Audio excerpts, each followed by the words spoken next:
ഇവിടെ വെച്ച് കണ്ടത് നന്നായി. ക്യാമ്പിൽ വന്ന് കാണാൻ ചെറിയൊരു ചമ്മലുണ്ടായിരുന്നു. ഇന്നലെ ഒരു സോറി പോലും പറയാൻ പറ്റിയില്ല. അയ്യോ, അതിന് മാപ്പ് ചോദിക്കേണ്ടത് ഞാനല്ലേ? വിമലയുടെ കുടുംബകാര്യങ്ങൾ ഇടപെട്ടതിന് ഒഴിഞ്ഞു മാറാൻ പരമാവധി ശ്രമിച്ചു നോക്കിയതാ. പക്ഷെ നിയന്ത്രണം വിട്ടുപോയി. വിമലയെ ആദ്യം കണ്ടപ്പോഴോ പിന്നീട് പരിചയപ്പെട്ടപ്പോഴോ ഒന്നും ഇങ്ങനെ ഒരു ദുരന്തം മനസ്സിൽ കൊണ്ടു നടക്കുന്ന ആളാണെന്ന് തോന്നിയതേ ഇല്ല. ഒരു വിധവയുടെ ദുഃഖം മുഖത്തണി നടന്നിട്ട് എന്തിനാ? എന്നെ സ്നേഹിക്കുന്നവരെ കൂടി സങ്കടപ്പെടുത്താനോ? അല്ലെങ്കിലും നന്ദു മരിച്ചെന്നറിഞ്ഞപ്പോ എനിക്ക് സങ്കടമാണോ തോന്നിയെന്നൊന്നും അറിയില്ല. ഒരുതരം മരവിപ്പായിരുന്നു. ഇഷ്ടപ്പെടാൻ മനസ്സൊരുങ്ങും മുമ്പേ നഷ്ടപ്പെട്ടില്ലേ? ലീവ് ക്യാൻസൽ ചെയ്ത് തിരിച്ചു ചെല്ലാനുള്ള അറിയിപ്പ് കിട്ടിയത് കല്യാണത്തലേന്നാ.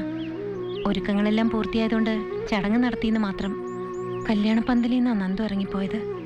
ശരിക്കൊന്ന് പരിചയപ്പെട്ടതുകൂടിയില്ല. സങ്കടമുണ്ട്. അത് പക്ഷേ വിധവയാകേണ്ടി വന്നോണ്ടൊന്നുമല്ല. നന്ദുവിന് സംഭവിച്ച ദുരന്തത്തിന് കാരണം എന്റെ നിർഭാഗ്യമാണല്ലോ എന്നോർത്തിട്ടാ.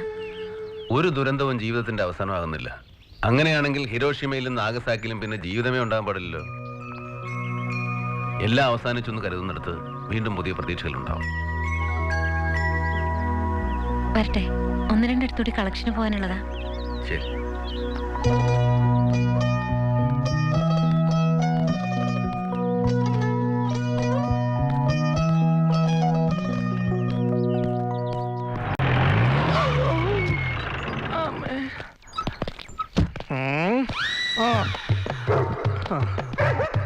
അവന്റെ മക്കളൊരു കളി. സത്യം പറ, അച്ഛനെവിടെ? അറിയില്ല. കള്ളം പറയരുത്. അച്ഛനെവിടെയെന്ന് പറഞ്ഞില്ലെങ്കിൽ കള്ളം വായിക്കും. സത്യം പറ, അച്ഛനെവിടെ? അച്ഛനെവിടെ? സത്യം പറ. അടിച്ചിന്റെ കരണം പറ്റിക്കും. മനസ്സിലായി? മിഠായിയോടെ അയ്യോ, എന്താ സാറേ?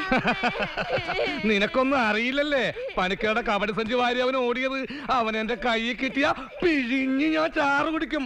അകത്തൊളിപ്പിച്ചിട്ടുണ്ടെങ്കിൽ മര്യാദക്ക് വിളിക്കേ. ഈ കുട്ടികളാണ് സത്യം. ഇവിടെ ഇല്ല സാറേ. അവന്റെ അല്ലേ കുട്ടികള്. മോള് കരയണ്ട, സാർ ഒന്നും ചെയ്യില്ല. അച്ഛനെവിടെയെന്ന് പറഞ്ഞില്ലെങ്കിൽ ചിലപ്പോ ചെയ്യും. പണിക്കർക്ക് തലമുറകളായി കൈമാറി കിട്ടിയ കബഡിയാ. കബഡിയില്ലാതെ അയാളുടെ പ്രവചനം തെറ്റിയിരിക്കുക. എന്റെ പ്രമോഷന്റെ കാര്യം പ്രവചിക്കാമെന്ന് ഏറ്റിരുന്നതാ. അതിനിടയിലല്ലേ അവന്റെ കബഡി വാരി ഓട്ടം. സത്യമായിട്ട് എനിക്ക് അറിയില്ല സാർ. പൊക്കിള്ളിയിട്ട് 14 ഇഞ്ചക്ഷൻ എടുത്തൊരു സബ് ഇൻസ്പെക്ടറാണ് ഞാൻ. എന്നെ വെറുതെ പേ പിടിപ്പിക്കരുത്. ഞാനിപ്പോ പോകുന്നു. പണിക്കർ തല്ലിയേനും സ്ട്രീറ്റ് ലൈറ്റ് പൊട്ടിച്ചേനും പരാതി വേറെ കിട്ടിയിട്ടുണ്ട്. അവൻ ഇവിടെ എത്തിയാലുടെ സ്റ്റേഷനിൽ ഹാജരാവാൻ പറയണം. ഇല്ലെങ്കിൽ പ്രകൃതി വിരുദ്ധത്തിന് കേസെടുത്ത് ഞാൻ അകത്ത് തള്ളും. പ്രകൃതി വിരുദ്ധം അല്ല സാർ, സാമൂഹ്യ വിരുദ്ധം. രണ്ടും ഒന്ന് തന്നെ. നല്ല തുടുത്ത തേങ്ങ. ഈ കള്ളൻ ഭാസ്കരനൊന്നും ഇതുവഴി വരാറില്ലല്ലേ?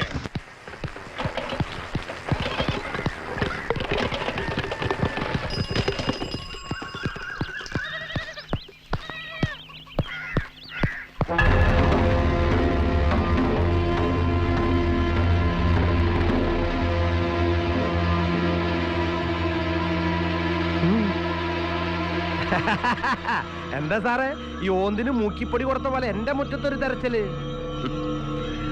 ആ സമയത്ത് ഏതാ ഇവിടെ ഒരു വണ്ടി ചുറ്റിക്കിറങ്ങുന്ന പോയത്? എന്റെ സാറേ, ഞാനൊരു പൊതുപ്രവർത്തകനാ. അതും ഭരിക്കുന്ന പാർട്ടിയുടെ ആളാ. എന്നെ കാണാൻ ചിലപ്പോ മുഖ്യമന്ത്രി വരെ വന്നിരിക്കും. സാറ് പുതിയ ആളായതുകൊണ്ടാ. കുറെ പട്ടാളക്കാർ ഇവിടെ കുറ്റിം പറിച്ച് വന്നെന്ന് വെച്ച് മനുഷ്യനെ തൂറാൻ വരെ വിടില്ലെന്ന് വെച്ചാ. മോനെ പൊതുപ്രവർത്തക, നാട്ടുകാർ നിനക്ക് ഓമനിച്ചെന്ന ഈ നേതാവ് പട്ടമുണ്ടല്ലോ, അത് ഞാനങ്ങ് മാറ്റും. മുളവണം ചിലക്കുന്ന ഈ നാവുണ്ടല്ലോ, അതിന് നീളം കുറയ്ക്കുകയും ചെയ്യും.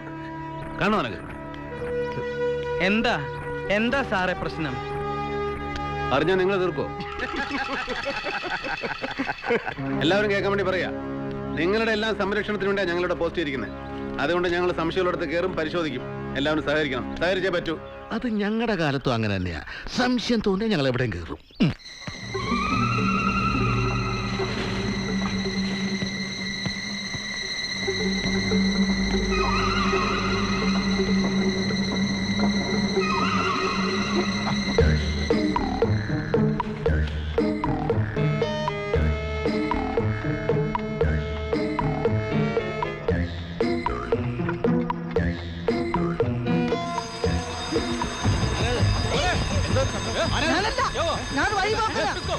അയ്യോ, ഇതിനകത്ത് ആളുണ്ടായിരുന്നു. അയ്യോ,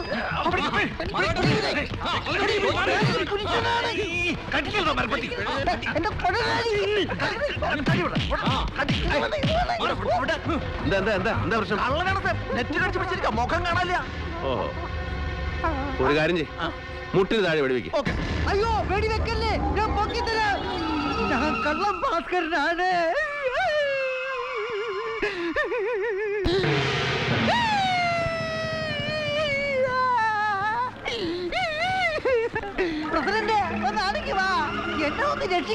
നിങ്ങൾ എല്ലാവരും വന്നിട്ടൊരു തീരുമാനമാകാമെന്ന് വെച്ചാ വിളിപ്പിച്ചത്.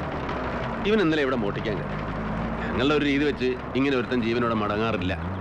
പിന്നെ ഇത് നിങ്ങളുടെ നാട്ടുകാരൻ, നിങ്ങൾ തന്നെ ഒരു തീരുമാനം എടുക്കുക. വർത്താനം പറഞ്ഞോണ്ട് നിൽക്കാതെ കെട്ടഴിച്ച് ഇവിടെ പ്രസിഡന്റ്. നീ പണിയൊക്കെ നിർത്തിയെന്ന് പറഞ്ഞിട്ടിപ്പോ പഞ്ചായത്തിന് മാനം കെടുത്താനായിട്ട്. ഞാൻ നിർത്തിയതാ. പട്ടാളത്തിന് പോലീസിന്റെ മുമ്പിൽ മുട്ടുകുത്തിക്കാൻ ക്യാമ്പിൽ നിന്ന് വിലപിടിപ്പുള്ള എന്തെങ്കിലും കട്ടോണ്ട് വരാൻ ഗബ്ബാർ സാറും പിലാക്കണ്ടിയും കൂടെ പറഞ്ഞു വിട്ടതാ. ഇത് ഇവന്റെ നാവിൽ നിന്ന് തന്നെ നിങ്ങൾ കേൾക്കണം. അതിനുവേണ്ടി എല്ലാവരും വിളിപ്പിച്ചത്. ഇതിങ്ങനെ വിട്ടാ ശരിയാവില്ല. ഇവനെ മാത്രം തട്ടിയാ പോരാ, ആദ്യം തട്ടേണ്ടത് ആ ഗബ്ബാറിനെയാ. പട്ടാളം ഇവിടെ ഉള്ളപ്പോ പിന്നെ എന്തിനാ ഒരു പോലീസ് സ്റ്റേഷൻ? എന്നാലും പട്ടാള ക്യാമ്പ് തന്നെ കയറിയവന്റെ ധൈര്യം സമ്മതിക്കണം. ചന്ദനത്തിന് അത്രേ ഉള്ളൂ.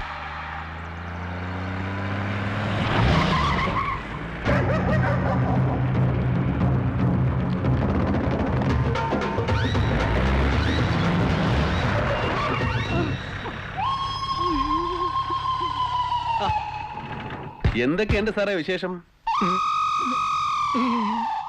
അല്ല ഇതാരാ? കൂട്ടുകാരന്റെ ഭാര്യ. കൂട്ടുകാരന്റെ ഭാര്യ? ആ, ഒരു കൂട്ടുകാരന്റെ ഭാര്യക്ക് മറ്റൊരു കൂട്ടുകാരനോടൊപ്പം യാത്ര ചെയ്യുന്നതിൽ എന്താ കുഴപ്പമുണ്ടോ? ഏയ്, ഒരു കുഴപ്പമില്ല. പിന്നെ സാറിന്റെ ഒരു കൂട്ടുകാരന് വളരെ ഉപചാരപൂർവ്വം ഞാൻ അങ്ങോട്ട് പറഞ്ഞയച്ചിരുന്നു. കിട്ടിയോ? ഇനി അങ്ങനെയുള്ള കൂട്ടുകാരുണ്ടെങ്കിൽ എന്റെ അടുത്തേക്ക് ഇവിടെ മടിക്കണ്ട കേട്ടോ. അപ്പോ വരട്ടെ കൂട്ടുകാരാ. ഓ,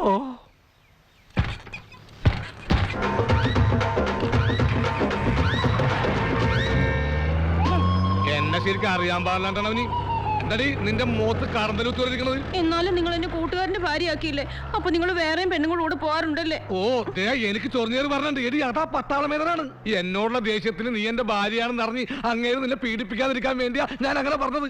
ഒന്നുമല്ല, സത്യം ചെയ്യ്, നിങ്ങൾ വേറെയും പെണ്ണുങ്ങളോടൊപ്പം കിടന്ന് ഉറങ്ങിയിട്ടില്ലേ? ഓ എടി, നമ്മുടെ രണ്ട് മക്കളാണ് സത്യം. ഞാൻ നീ അല്ലാതെ വേറൊരു പെണ്ണിന്റെ ഒപ്പം കിടന്ന് ഉറങ്ങിയിട്ടില്ല. നിന്റെ അടുത്ത് വരുമ്പോ മാത്രമുള്ള ഉറക്കം, മറ്റുള്ളവർ ഉറങ്ങാൻ സമ്മതിച്ചിട്ട് വേണ്ടേ?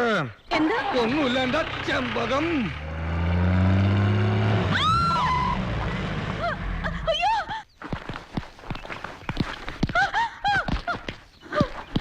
എന്താ എന്താ ഉണ്ടായേ?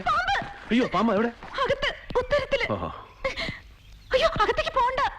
ഏയ്, കുട്ടി പേടിക്കണ്ട. വല്ല വള്ളിയോ വയറോ തൂങ്ങി കിടക്കുന്നുണ്ട് കുട്ടിക്ക് തോന്നിയതോ? അല്ല, ഞാൻ കണ്ടതാ. ഉത്തരത്തിൽ ഇങ്ങനെ ചുറ്റിപ്പണഞ്ഞ് പത്തി വിടർത്തി നിൽക്കുക. ആഹാ.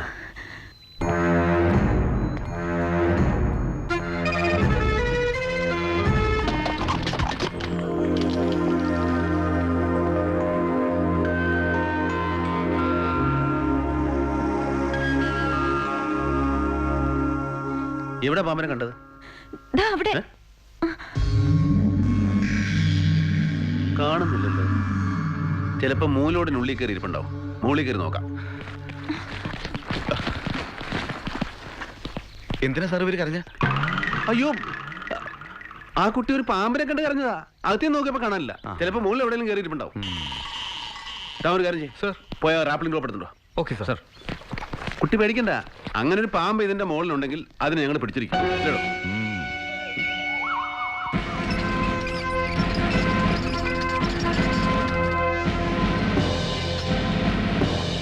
ഞാൻ കയറിയപ്പോരെ സാർ? വേണ്ട, ഞാൻ തന്നെ കയറിക്കോളാം. സൂക്ഷിക്കണേ. കുട്ടി ഭയപ്പെടണ്ട. ഇതൊക്കെ ഞങ്ങൾക്ക് വളരെ ഈസി അല്ലേ? അല്ല സാറ്, സാറ് താഴെ വെക്കണോ? ഒന്നും പറ്റിയില്ലോ sir. Okay okay, ready sir. Ready sir. 1 2 pull. Balance. Ready sir. Hold. Sir. Left swing. ഇങ്ങേർക്ക് ഇതിന്റെ വല്ല കാര്യമുണ്ടോ? ഒരു ഏണി വെച്ച് കയറിയാ മതി. മിണ്ടായിട്ടാ. Full swing. Yes, right. Ready to land? Yes, I am going to land. Landing. Right.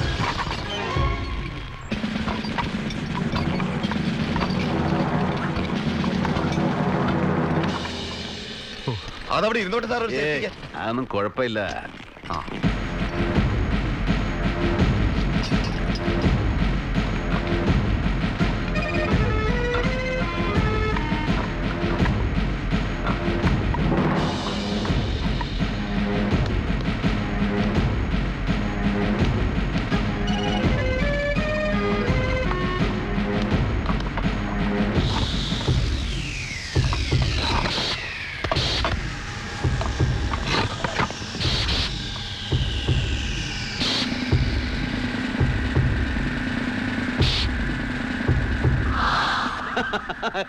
കിട്ടി.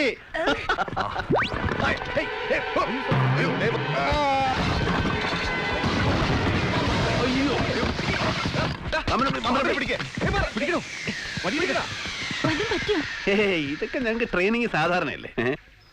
അതെ അതെ. കാലൊന്ന് സ്ലിപ്പ് ചെയ്യും. ഓട് കുറച്ച് പഴയതാണല്ലേ?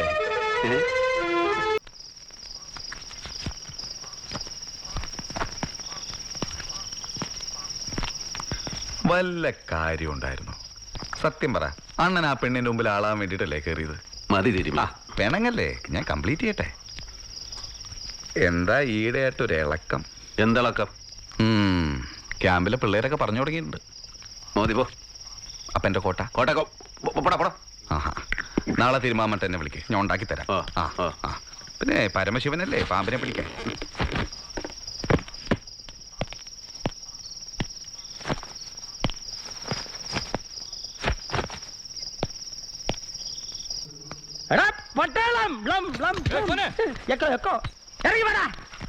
എന്റെ വീടിന്റെ മോന്തായന്റെ അർത്ഥത്തിൽ ഇവിടുത്തെ സൂയിക്ക് വാടോടാ. ഇറങ്ങി വാടാ. പോയി ഡ്യൂട്ടി കയറോ, ഇല്ലെങ്കിൽ സസ്പെൻഷൻ കിട്ടും. രാത്രി ഇവിടെ കിടന്ന് വേളം വെച്ചോണ്ടല്ലോ. ഓ, വേളം വെച്ചാ നീ എന്നെ അങ്ങ് ഓലത്തും. ആളില്ലാത്ത നേരം നോക്കി എന്റെ വീടിന്റെ മോന്തായത്തെ കയറി എന്ത് തോന്നിയാസം കാണിക്കാം. അല്ലടാ പന്നകളെ, ഇപ്പൊ കിട്ടുന്നത് എനിക്ക് പൊട്ടിയ ഓടിച്ച കാശ്.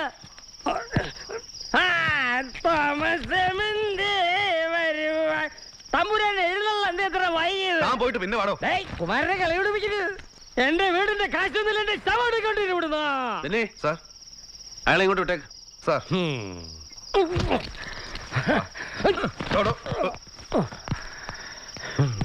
മുഴുവൻ പണം ഇപ്പൊ തന്നെ വേണോ അതോ ഇപ്പൊ കിട്ടണം? ഇല്ലേ കളി പഠിപ്പിക്കും കുമാരൻ. എന്താ പറഞ്ഞ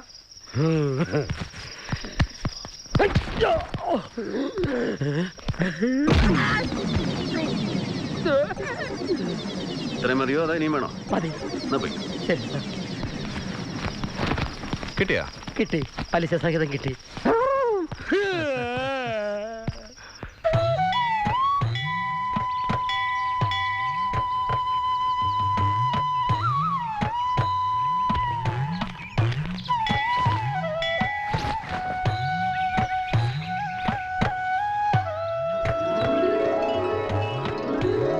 ഇങ്ങനെയുള്ള വിശ്വാസങ്ങളൊക്കെ ഉണ്ടോ പട്ടാളക്കാർക്ക്? അതെന്താ, പട്ടാളക്കാരും മനുഷ്യർ തന്നെയാ. ഇന്ന് വ്രതം തുടങ്ങുക. നാട്ടിലെത്തിയാൽ ഉടനെ മല ചവിട്ടിച്ചോളാം അമ്മ നേർന്നതാ. ഓരോ ഒഴിവ് കഴിവുകൾ പറഞ്ഞ് ഞാൻ ഉഴപ്പുകായിരുന്നു. ഇനിയിപ്പോ അത് നീട്ടിക്കൊണ്ടുപോകാൻ പറ്റില്ല. അതേതായാലും നന്നായി. അത് അമ്മയുടെ സ്വഭാവം അറിയാഞ്ഞിട്ടാ. ഇത് കഴിഞ്ഞാൽ ഉടനെ അമ്മ അടുത്ത ഡിമാൻഡുമായിട്ട് രംഗത്ത് വരും. എന്റെ കല്യാണേ മലയ്ക്ക് പോയിട്ട് വന്ന അത് നടക്കുന്ന അമ്മയുടെ വിചാരം. എന്നാ ഞാൻ ചെല്ലട്ടെ. ആയിക്കോട്ടെ.